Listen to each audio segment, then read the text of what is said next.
झट्ट हेर्दा रिष्ट बलिष्ठ, मोटा घाटा, आँटिला, खाइलाग्दा, सधैँभरि हँसिलो अनि चम्किलो त्यो मुहार, जस्तो सुकै कठिन घडीमा पनि मुसुक्क मुस्कुराउने स्वभाव, कसैलाई केही पर्यो कि आफ्नो जीवज्यानको समेत परवाह नगरी काँध दिन सक्ने व्यक्ति, मनभित्र जतिसुकै पीरको पोको भए पनि अरूको खुसीको लागि उत्कट हाँसोका छालहरू छर्ने, कर्मठ, मेहनती, निष्कलङ्कित चरित्रका पर्याय, बहुमुखी प्रतिभा सम्पन्न व्यक्तित्व, कहिल्यै पनि स्वाभिमानबाट च्युत हुन नचाहने नेपाली भाषा तथा साहित्यका ज्ञाता हजारौं विद्यार्थीहरूका ढुकढुकी दिलबहादुर श्रेष्ठ दिलु अब केवल स्मृति पटलमा मात्रै रहनु भएको छ।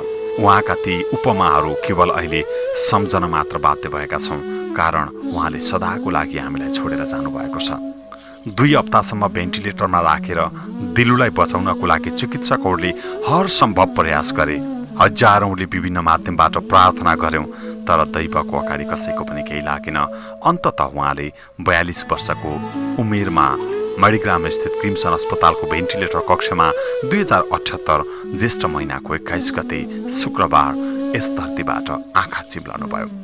हजारौंलाई रुवाएर दिलु स्वर्गवास हुनुभयो। मृत दिलुप्रति हार्दिक श्रद्धाञ्जली, शोकले भाव विह्वल परिवारजनप्रति गहिरो समवेदना। मेरा प्रिय गुरु दिलु, तपाईको स्वर्गमा बास होस्। अलविदा दिलु श्रेष्ठ।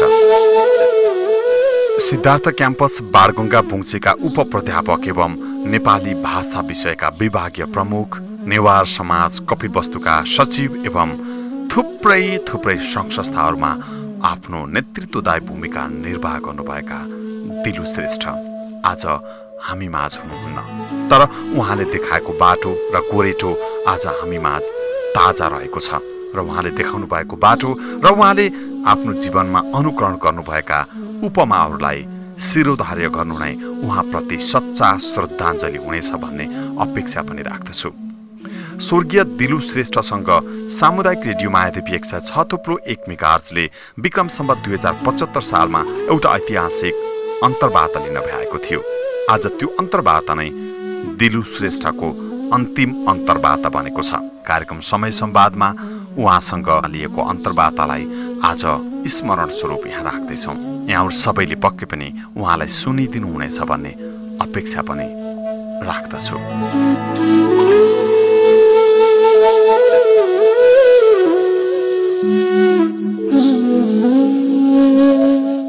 नमस्कार, जोजोरपा फ्याफुल्ला जोडले सम्पूर्ण नेपालवासी, सम्पूर्ण दाजुभाइ दिदीबहिनीहरू, हरेक भाषाभाषीका दाजुभाइ दिदीबहिनीहरूलाई मेरो यस स्टुडियोबाट नमस्कार छ। एकदमै खुसी लाग्यो स्टुडियोसम्म आइपुग्नु भएको छ र यहाँलाई चाहिँ मैले किन रोजे भन्दा आफैमा एउटा युवा हुनुहुन्छ, त्यसमाथि पनि धेरै नेपाली शिक्षकहरू म देख्छु जसले चाहिँ अध्यापन गर्नुहुन्छ तर भाषामा त्यति धेरै चाख राख्नुहुन्न। कहाँ के भयो, तपाईँ त हिँड्दा बोर्ड पनि हिँड्नुहुन्छ, कहाँ के कस्तो सारा कुराहरूमा चनाखोपन यहाँले देखाउनु भएको हुँदा यो अलिकति भाषिक समस्याहरू के छन् भन्ने विषयमा यहाँसँग चाहिँ कुराकानी गर्ने प्रयत्न गरेँ। समग्रमा नेपालमा चाहिँ यो मातृभाषाको चाहिँ अवस्था कस्तो छ, यसको इम्पोर्टेन्स के हो? मातृभाषाकै कुराहरू गर्ने हो भने नेपालमा अब 123 वटा भाषाहरूको उल्लेख गरिएको छ। त्यसमा हरेक भाषाको स्थिति फरक छ। हामी देख्छौँ जम्मा 14 वटा भाषा मात्रै 1% भन्दा बढी जनताले बोल्छन्। त्यस बाहेक अन्य सबै भाषाहरू 1% भन्दा कम वक्ताले बोल्ने गरेको पाइन्छ। यसबाट पनि हामीलाई के प्रश्न हुन्छ भने अधिकांश भाषाहरू अत्यन्तै दयनीय र लोपोन्मुख स्थितिमा छन्। यसबाट भाषिक विविधता भएको देशमा यस्ता विभिन्न समस्याहरू हामी देख्न सक्छौँ। अब हामीले चाहिँ यो भाषाको कुरा गरिरहँदा नेपालमा हामीले चाहिँ एउटा मातृभाषाको रूपमा नेपाली त छँदैछ, तर हामीसँग अघि यहाँले सम्बोधनमै भन्नुभयो, विभिन्न तरिकाले नमन टक्राउनु भयो होइन। समग्रमा यी भाषाहरूबाट अब हाम्रो अध्यापन हुँदैन, यसले चाहिँ समस्या कतिको निम्तिएको अवस्था छ? एउटा भाषामा बोल्ने बानी परिसकेको वक्तालाई अर्को भाषा बोल्दा उसको मातृभाषाले असर पार्छ, जसलाई हामीले दोस्रो भाषा शिक्षण भन्ने गर्छौँ। नेपालमा अधिकांश विद्यार्थीहरू नेपाली भाषाका वक्ता बाहेक अरू पनि छन्। त्यो नेपाली इतर भाषिक वक्ताले नेपाली भाषा सिक्दा नेपाली भाषामा चाहिँ आफ्नो मातृभाषाको उच्चारणको प्रभाव पर्छ, जसले गर्दाखेरि विद्यार्थीहरूलाई पढाइमा, शिक्षणमा, ज्ञान आर्जनमा समस्या चाहिँ छ। अब हामी मुख्य रूपमा समय पनि थोरै भएको हुँदा समस्याकै कुराकानी गरौँ। यहाँले चाहिँ यो अध्यापनको एउटा लामो अनुभव पनि यहाँसँग छ, धेरै विद्यार्थीहरूलाई यहाँ चाहिँ पढाउनु पनि भएको छ, हरेक भाषा भाषीमा चाहिँ ज्ञान भएका बच्चाहरू हुन्छन्, विभिन्न मातृभाषाबाट आएका बच्चाहरू हुन्छन्। के समस्याहरू यहाँले चाहिँ पाउनुहुन्छ? हैन, समस्या यस्तो छ, अब नेपाली भाषाको व्याकरण निर्माणमा नेपाली भाषाको व्याकरण निर्माणमा हाम्रो समस्या भनेको के हो भने माथिल्लो तहमा जुगाको लडाई छ। तैँले भनेको म मान्दिनँ, मैले भनेको तैँले मान्नै पर्छ भन्ने खालका जुगाको लडाईले गर्दाखेरि विभिन्न समस्या छ भन्ने। अब प्रयोग स्तरमा आउँदा हामी शिक्षकहरू देख्छौँ विद्यालय तहमा जाँदा यसरी लेख्दा पनि हुन्छ, यसरी लेख्दा नि हुन्छ भन्ने खालको बुझाइ भएको हुनाले समस्या चाहिँ हामी पटक पटक देख्छौँ, ठाउँ ठाउँमा देख्छौँ र विद्यार्थीहरूमा पनि त्यो मिसकन्सेप्ट भन्छ, हामी गलत भ्रामक बुझाइ चाहिँ भइरहेको छ। अब यो बीचमा चाहिँ नेपाली भाषा व्याकरण सम्बन्धी एउटा बृहत छलफल पनि भयो र चाहिँ यसमा चाहिँ प्रज्ञा प्रतिष्ठानले पनि कुन भाषा बनाउने भनेर अन्यल रहँदा पुरानै चाहिँ व्याकरणलाई मान्यता दिने गरी चाहिँ कुरा गर्ने। यो बीचमा एकचोटि भाषिक आन्दोलन जो उठ्यो नि, यो भाषा यस्तो हुनुपर्छ भनेर चाहिँ तपाईँको चाहिँ अनेकार्थी शब्दहरू यिनी धेरै कुराहरू आए थिए, यसले चाहिँ कतिको प्रभाव पार्यो बच्चाहरूलाई मात्र नभएर विद्यालय तहका शिक्षकहरूलाई पनि पार्यो। हो, हामीहरूले भाषालाई सरल बनाउनु पर्छ, यो सबैको लागि सुपाच्य हुनुपर्छ, यो चाहिँ एकदम ठिक कुरा हो। तर सजिलो बनाउने भन्दैमा हामी विदेशी भाषाका नियमहरूलाई ल्याएर नेपाली भाषामा लाद्नु हुँदैन। यदि हामीहरूले नेपाली भाषालाई नेपालीपनमै जिउँदो राख्न सक्छौँ भने त्यो चाहिँ अत्यन्तै ठिक हो। समस्या चाहिँ त्यति देखिएको हो कि आधुनिक बनाउने नाममा विदेशी नियम ल्याएर लाद्ने कोसिस गरियो र जबरजस्ती नेपाली भाषालाई तोडमोड गर्ने कोसिस गरियो, यति मात्रै समस्या। अन्यथा अन्य हकमा धेरै कुराहरू, राम्रो कुराहरू पनि लिएर आएको छ। भन्न खोजेको यो जुन जुङ्गाको लडाई भयो नि, हाम्रा चाहिँ नेपालमा चाहिँ विद्वानहरू पनि मूर्ख विद्वानहरू हुन्छ भनेर कतिपयले भन्छन्। नेपाली भाषामा पनि त्यही अवस्था हो। यहाँ चाहिँ भाषाको नाममा अध्ययन गरेका व्यक्तिहरूले आफू खुसी यो भाषिक नियमहरू बनाउन खोज्या हो। होइन, अब मूर्ख शब्द नै प्रयोग नगरौँ, शब्दलाई पनि हामीले ख्याल गरेर बोल्नुपर्छ। तर विद्वानहरूले जुन किसिमको तर्कहरू राख्नु भएको छ, तर्कमा समन्वय खोज्नुपर्छ। तर समन्वय खोज्नुभन्दा पनि हामीहरू आफ्नै ढिपी गरेर यही नै हुनुपर्छ भन्ने खालको बुझाइ चाहिँ अलिकति गलत हो। तर कतिसम्म परिमार्जन गर्ने भन्ने कुरामा पनि हामीले सीमा राख्नुपर्छ र नेपाली भाषाका नियमहरूमा जति नियम बनाइएको छ त्यसमा चाहिँ हाम्रो बुझाइमा पनि अलिकति परिष्कार गर्नुपर्ने आवश्यकता छ।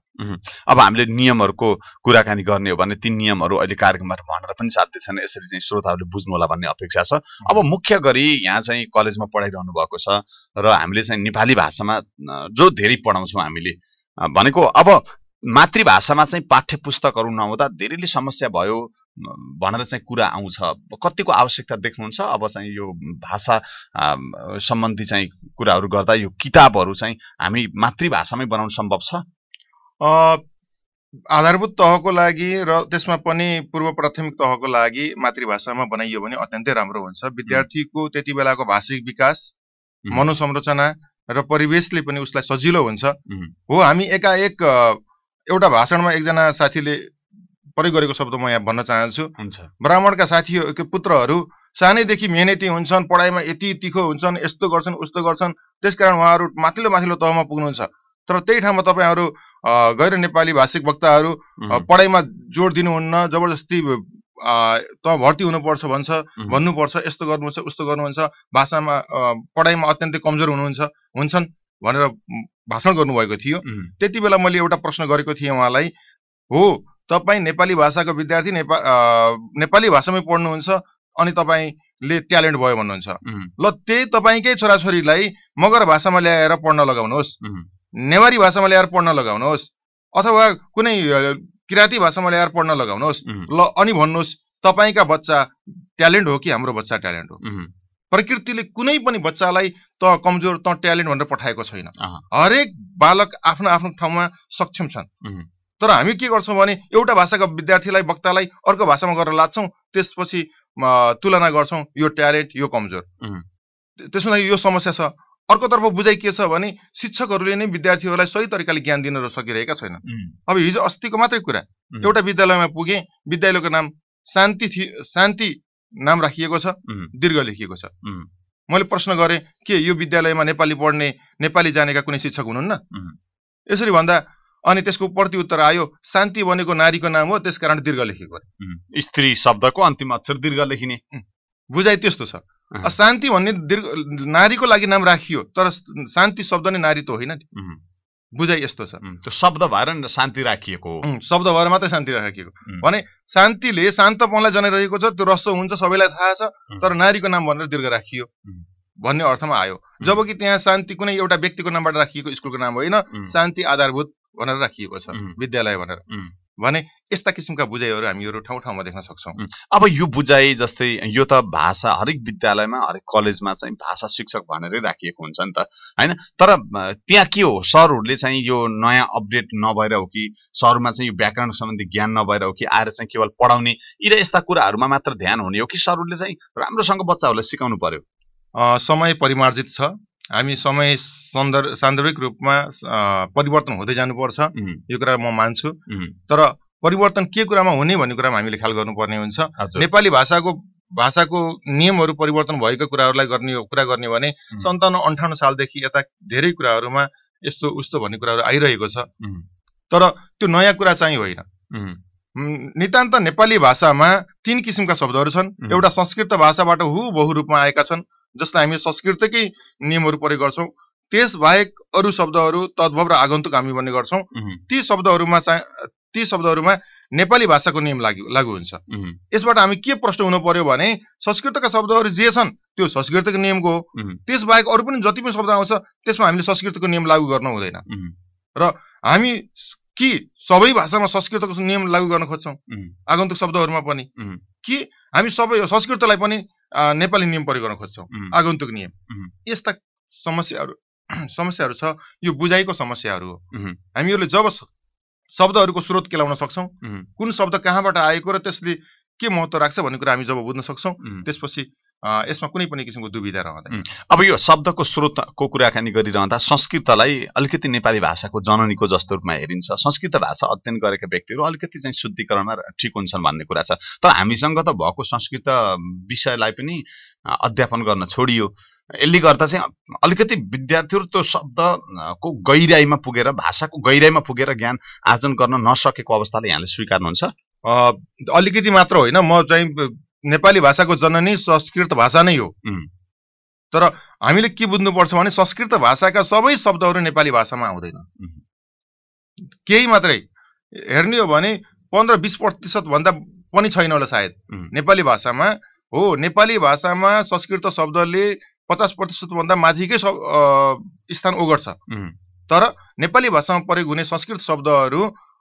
अत्यन्तै कम छन् संस्कृत भाषा शब्दको अथाह भण्डार हो त्यसबाट हामीले गिने चुनेका थोरै शब्दहरू लिन्छौँ केही शब्द हामीले लिन्छौँ केही शब्द हिन्दीमा लिएको छ केही शब्द मराठीमा लिएको छ प्रचलनमा रहेका शब्दहरू लिन्छौँ भने त्यो प्रचलित नेपाली भाषा नेपाली जनजीवनमा भिजेका संस्कृत शब्द मात्रै लिएको त्यसो हुँदा हो संस्कृत पढ्ने भने सजिलो चाहिँ हुन्छ तर हाम्रो जुन भाषिक पृष्ठभूमि छ विभिन्न भाषिक पृष्ठभूमि त्यो विभिन्न भाषिक पृष्ठभूमिका विद्यार्थीहरूलाई संस्कृतको अभ्यास गरिरहँदा अहिले नेपाली बोल्दा जति गाह्रो भइरहेको छ संस्कृत बोल्दा अझ गाह्रो छ त्यसले अझ बालबालिकामा त कमजोर त यस्तो उस्तो भनेर भाषिक दृष्टिकोणले अझ बढी हिंताबोध उत्पन्न गराउने हुँदा संस्कृत भाषा इच्छुकहरूलाई पढाउन सक्नु राम्रो हो भाषाकै विद्यार्थीहरूलाई आवश्यक छ तर सम्पूर्ण विद्यार्थीहरूलाई संस्कृत लादेर बोझ बनाउन चाहिँ आवश्यक होइन तर कतिपयले त अब यो संस्कृत भाषा पढाउनु पनि पर्छ भनेर चाहिँ कुरा उठाछन् नि त फेरि बीचमा अहिले भनेको विद्यालय तहबाट संस्कृतलाई अलिकति विकास गर्दै लैयो भने कमसेमा नि यो भाषा शुद्ध हुन्छ यो भाषामा यति धेरै विकार अहिले आयो भाषा त एउटा चाहिँ देशको पहिचान हो नि भाषा बिना त हामी के कल्पना गर्न सक्छौँ तपाईँ हामी अहिले चाहिँ बोलेको पनि यो भाषा हो अत्यन्तै तपाईँ बोलेको कुरा बुझ्नको निम्ति भाषा ठिक भयो भने मैले बुझ्छु हैन यो भाषा राम्रो गराउनका निम्ति हरेक देशहरूको आफ्नो पहिचान भाषा हुन्छ नेपाली पहिचान हाम्रो नेपाली भाषा हो त्यस हिसाबले पनि अब यो यसलाई संरक्षण गर्न विद्यालय तहबाटै संस्कृत शिक्षालाई उठान गर्न कतिको जरुरी छ विद्यालय तहमा पनि त्यो राख्नै नहुने भन्ने अर्थ होइन जस्तो हामी कक्षा 5 सम्म 7 सम्म हामी जुन राख्छौं त्यसले विद्यार्थी बालबालिकालाई बोझ मात्रै गराउँछ हो 8 कक्षादेखि 12 कक्षा जुन विद्यालय माथिल्लो तह छ त्यहाँ लगेर हामी राख्न सक्छौं त्यसले राख्दा अवश्य पनि फाइदाजनक हुन्छ सुहाउँछ। तर अहिले हामीलाई हाँसो लाग्दो परिवेश के छ भने नेपाली भाषालाई नै विद्यालय तहमा अनि पठन पाठनका क्षेत्रमा माध्यमको भाषाबाट हटाउँदैछौँ भने हामी संस्कृत राख्ने कुरा गर्दैछौँ। हो, आवश्यक हो, नेपाली भाषा कति महत्त्वपूर्ण छ नेपालीको लागि, तर त्यही नै हटाइँदैछ, माध्यम नै हटाइँदैछ। उही नेपाली विषय पढ्ने बाहेक अरू ठाउँमा नेपाली भाषालाई साफ गरिँदैछ भने संस्कृत राख्दा कति उपयुक्त होला। हो, हामी नेपाली भाषालाई सम्हाल्नुपर्छ, नेपाली भाषालाई सम्हाल्नको लागि संस्कृत भाषा आवश्यक छ। तर नेपाली भाषालाई राम्रोसँग हामीहरूले नियममा एकरूपता ल्याउन सक्यौँ भने, सहमति कायम गर्न सक्यौँ भने, कुन शब्दलाई कसरी स्रोतहरू केलाउन सकियो भने हामी नेपाली भाषा स्वतः सुधार्न सक्छौँ। अब म ठ्याक्कै यहाँले राम्रो विषय उठान गर्नु भएको छ। यहाँ जस्तै भाषा संरक्षण गर्ने क्रममा विद्यालय, त्यही माथि पनि अब निजी विद्यालयतर्फ म गएँ, किनभने त्यहाँ चाहिँ नेपाली बोल्दै नबोला, कक्षामा पनि नेपाली विषय बोल्दै नबोला, सबै अङ्ग्रेजी बोल्नु पर्ने भनेर यस्तो चाहिँ नियम लदाइन्छ। यसले नेपाली भाषामाथिको यो चाहिँ प्रहार हो, यसले प्रहार गर्छ भन्न मिल्छ कि मिल्दैन?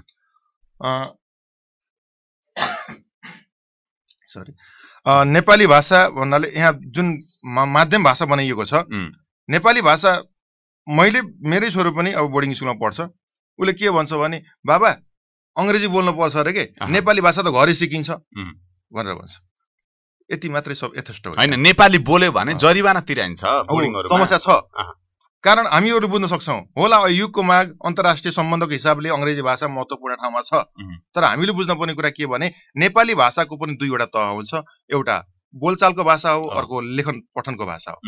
भने घरमा सिक्ने नेपाली भाषा भनेको बोलचालको भाषा। मेरो बुबा आमा म भन्दा धेरै राम्रो नेपाली बोल्नुहुन्छ, उहाँले कुनै पनि डिग्री हासिल गर्नुभएको छैन, हजुर, तर लेखपढको भाषा उहाँहरूले प्रयोग गर्न सक्नुहुन्न।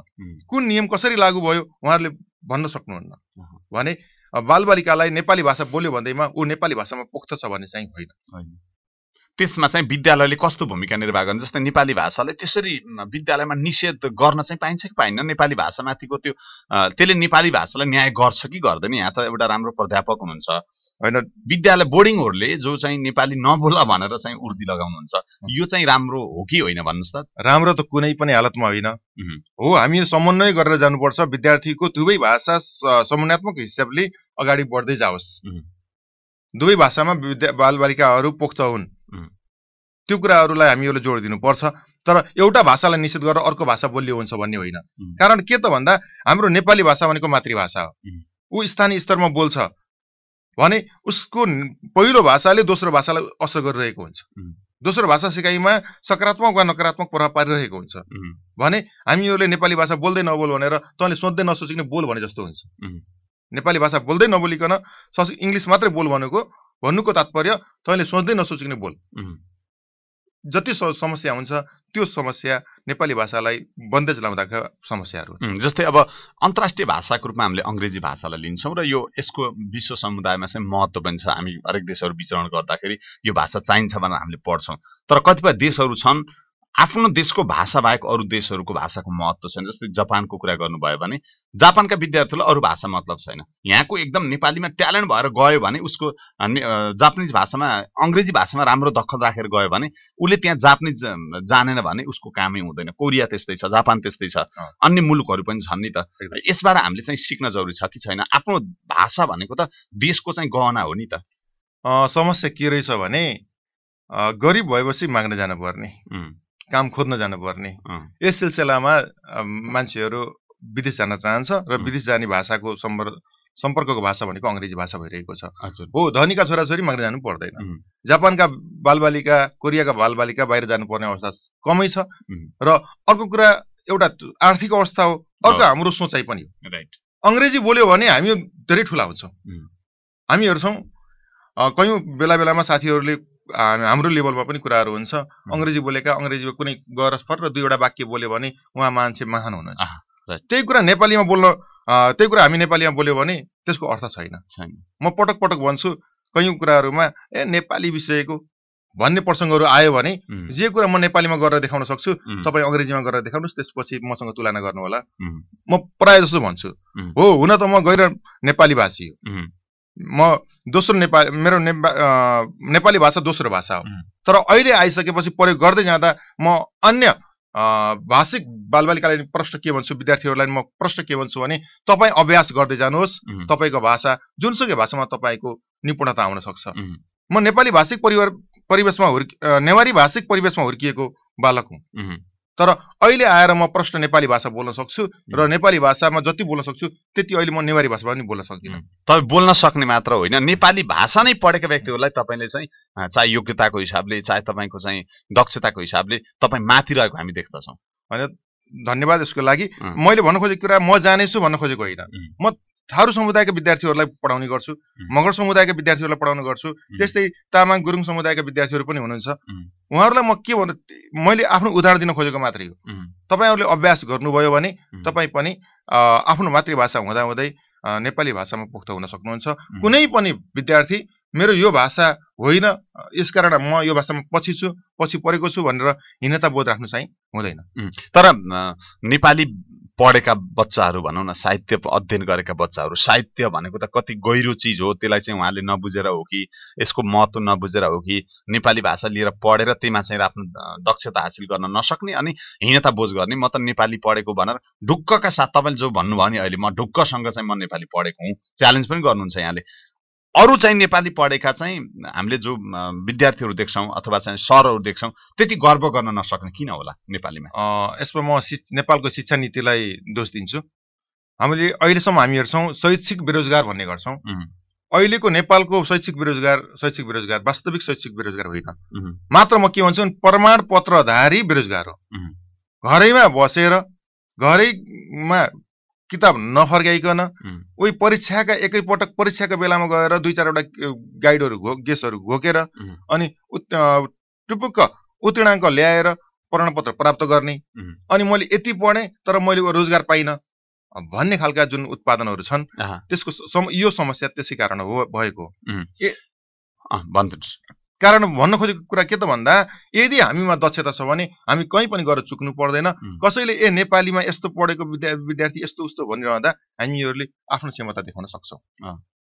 धेरै चाहिँ यसका चाहिँ आयामहरू छन्, यसका आयामहरू धेरै नै छन्। आदरणीय श्रोता, यहाँले चाहिँ कार्यक्रम समय संवाद सुनिरहनु भएको छ र आजको कार्यक्रम समय संवाद यो भाषाप्रति केन्द्रित छ र नेपाली भाषा संरक्षण सम्बन्धी हामीले अलिकति सवाल जवाफ र बिचमा आएका समस्याका विषयमा कुराकानी गरिरहेका छौँ र आजको अतिथिको रूपमा हामीसँग सिद्धार्थ क्याम्पसका नेपाली विभागका चाहिँ प्रमुख उपप्राध्यापक दिलु श्रेष्ठ हुनुहुन्छ। यहाँहरू सबैले चिनिसक्नु भएको यस क्षेत्रमा व्यक्ति हुनुहुन्छ। अब उहाँसँग हामी कार्यक्रमको अन्तिमतर्फ आइपुगेका छौँ र अलिक केही कुराहरू गर्छौँ। अब दिलु सर, नेपाली भाषा धेरै कति त नेपाली भाषामा राम्रो चाहिँ अध्ययन गर्ने चाहिँ प्रयत्न गर्नुभएको छ, पढाउनु पनि यहाँले भएको छ। उहाँहरूलाई भनिदिनुहोस् त नेपाली भाषाको आयाम, नेपाली भाषाको चाहिँ क्षितिज कति फराकिलो छ? हामी राम्रो गऱ्यो भने धेरै सम्भावना छ नि त नेपाली भाषा साहित्यमा, होइन? उहाँहरूलाई यसको महत्त्व एकदम आज मजाले बुझाइदिनु पर्छ सरले। हामीले बुझ्नुपर्ने कुरा, हामी विभिन्न भाषिक वक्ताहरू छौँ। हाम्रा भाषामा हामी भाषा बोल्नको लागि र प्रयोग गर्नको लागि भाषाका लेखन पठनका शब्दकोशदेखि लिएर विभिन्न पक्षको विकास हुनुपर्ने हुन्छ। हाम्रा अभिव्यक्तिहरूलाई विभिन्न ठाउँमा पुर्याउनको लागि उच्च स्तरमा ल्याउनको लागि हाम्रो भाषामा हामीहरूले सक्षम नहोला। तर नेपाली भाषा भनेको हाम्रो नेपालवासीहरूको साझा भाषा हो, सम्पर्क भाषा हो। एउटा तामाङ भाषाको विद्यार्थी अथवा वक्ता र अर्को थारू भाषाका वक्ताहरू भेट भएको क्रममा बोल्ने भाषा भनेको नेपाली भाषा हो। हामी अङ्ग्रेजी भाषा खोज्न जान्दैनौँ त्यहाँ त्यति बेला। भने यो सम्पर्क भाषाको रूपमा रहेको नेपाली भाषामा हामीहरूले दखल हासिल गर्नै पर्छ। नेपाली भएर नेपाललाई चिन्नको लागि हो हामी सयौं थुङ्गा फुलका एउटै माला नेपाली हौँ भने त्यो एउटा एक सूत्रमा गाँस्ने भाषा भनेको नेपाली भाषा हो।